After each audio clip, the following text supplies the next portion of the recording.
Selamat pagi Ibu Guru dan teman-teman. Saya Mabel Fidyaditya dari kelas 9E nomor absen 1 akan melakukan tutur kitab suci dari Lukas 15 ayat 11 sampai 32.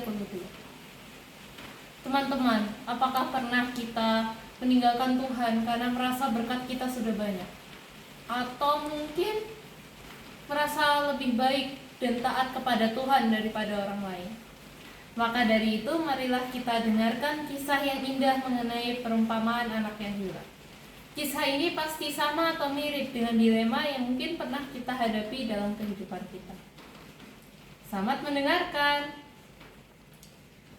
Dalam kisah ini, Yesus menceritakan mengenai seorang bapak yang memiliki dua anak, yaitu si sulung dan juga si bungsu. Pada suatu hari, si bungsu meminta bagian harta miliknya kepada ayahnya. Lalu ayahnya pun memberikannya. Harta tersebut ia jual, lalu ia gunakan uangnya untuk berfoya-foya di luar negeri hingga uangnya habis. Tiba-tiba negeri tersebut dilanda bencana kelaparan. Ia pun terpaksa menjadi budak dari seorang majikan, dan sayangnya tidak diberi makan sama sekali. Ia pun memutuskan untuk bertobat dan kembali ke rumah ayahnya walaupun hanya sebagai hamba, karena ia pun sudah merasa tidak pantas menjadi anak dari ayahnya. Pada saat ia kembali dan ayahnya melihatnya, ayahnya langsung mencium dan merangkulnya. Lalu ia pun berkata, "Bapa, aku telah berdosa terhadap surga dan terhadap Bapa. Aku tidak layak lagi disebut anak Bapa." Namun ayahnya mau menerima kembali dan mengampuninya, dan bahkan merayakan kembali kepulangannya. Beberapa waktu kemudian, si anak sulung pulang dan mengetahui dari seorang hamba bahwa ayahnya sedang mengadakan pesta mewah bagi adiknya yang baru saja pulang. Ia pun tersulut api marah, hatinya teriris tipis, karena ia merasa sudah setia dan taat kepada ayahnya.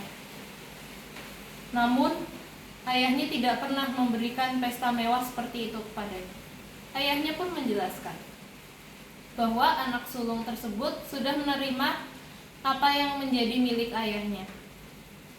Namun, si bungsu tidak memiliki apa-apa.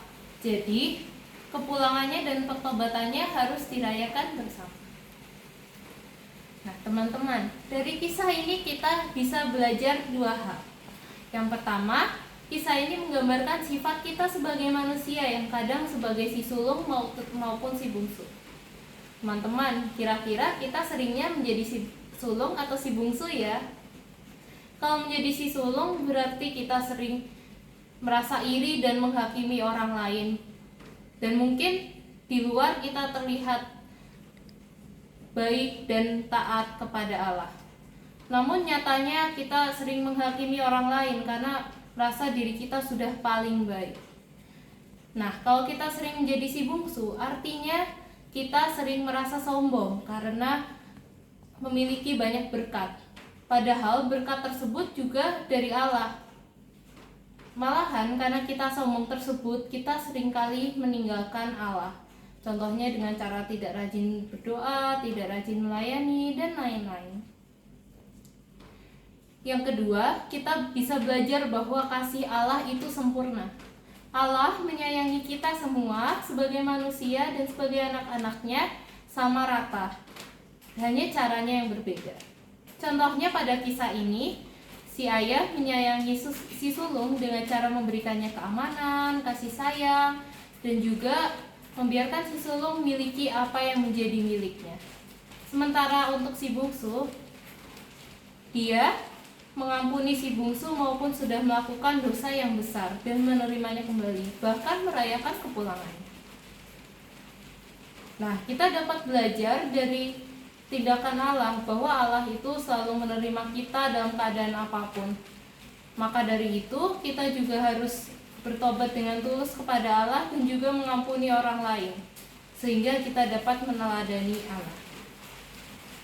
Jadi intinya, tindak lanjut yang dapat kita lakukan adalah mengampuni orang lain dengan tulus, bertobat dengan rendah hati, serta tidak menghakimi orang lain, yaitu dengan berendah hati.